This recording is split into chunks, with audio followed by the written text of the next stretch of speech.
Assalamualaikum warahmatullahi wabarakatuh. Waalaikumsalam warahmatullahi wabarakatuh. Perkenalkan, nama saya Habi, saya berasal dari Depok. Namanya Paling siapa? jauh, Habi.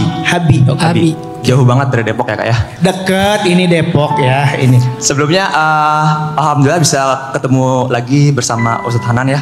Terakhir ketemu itu waktu di Ibaraki, Tokyo. Saya jadi MC-nya waktu dulu. Oh, masya Allah. Saya Di temannya Tokyo terakhir ketemu. di Ibaraki, Ustadz, di KMI, Keluarga Masyarakat Islam Iya, Indonesia. iya, iya. Saya jadi MC-nya waktu di Ibaraki. Yang saconya atau bos Jepang itu ikut kajian juga. Saya datang ke sini bersama istri saya tercinta. Mana? Cie. Sarangnya yo. Orang Jepang. Orang Indonesia. Oh, Indonesia. Orang Indonesia. Tabayun. Oke Ustadz, saya mau bertanya bagaimana sih aplikasi dalam kehidupan berumah tangga supaya kompak antara suami dan istri ya, jika ada masalah sama orang lain atau masalah dengan keadaan itu antara suami dan istri benar kompak saling nguatin kayak ya udahlah tenang bencana kayak gitu Ustadz. Terima kasih. Assalamualaikum warahmatullahi wabarakatuh.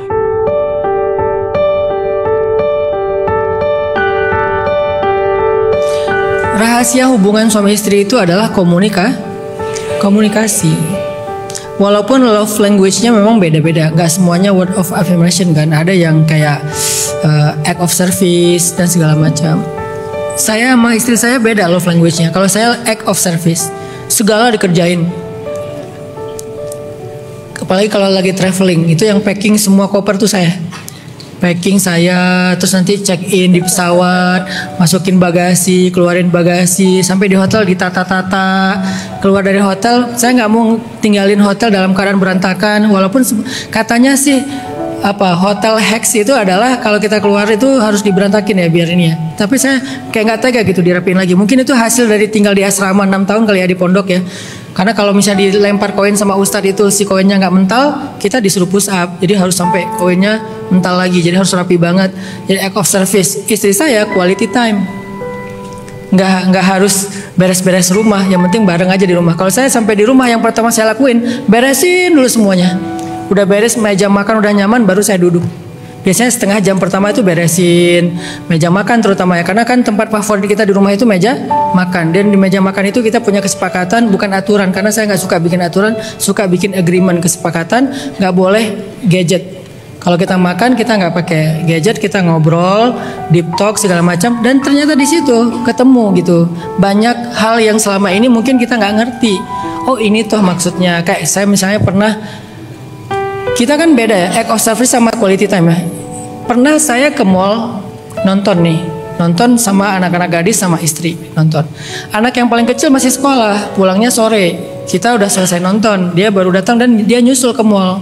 Pas dia nyusul ke mall, saya sebagai orang yang act of service pengen nyambut Ertuğrul itu, anak yang paling kecil tuh di lobby, bahkan di gerbang sebelum masuk lobby, biar dia nggak nelangsa ngerasa kita duluan ke mall, dia nggak diajak.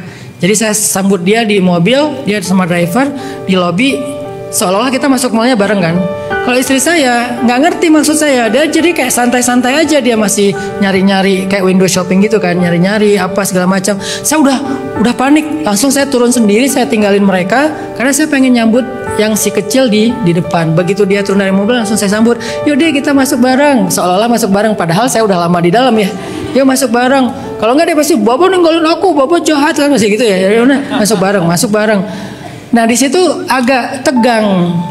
Istri saya ngerasa saya lagi ngambek, padahal saya bukan ngambek.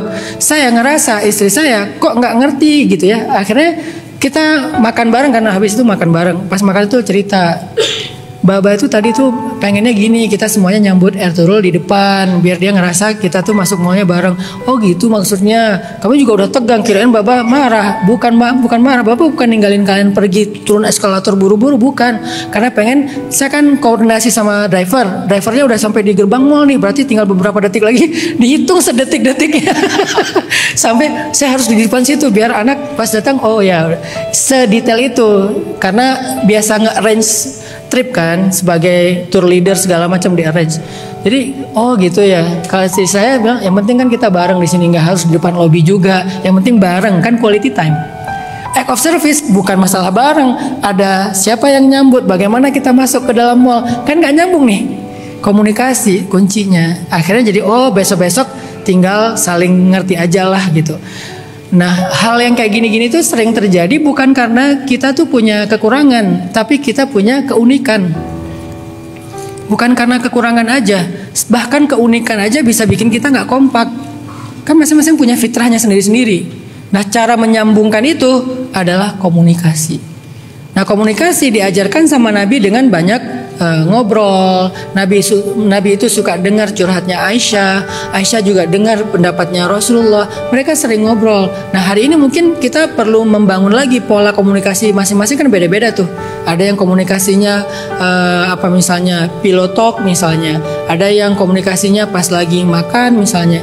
Sama anak juga kayak gitu.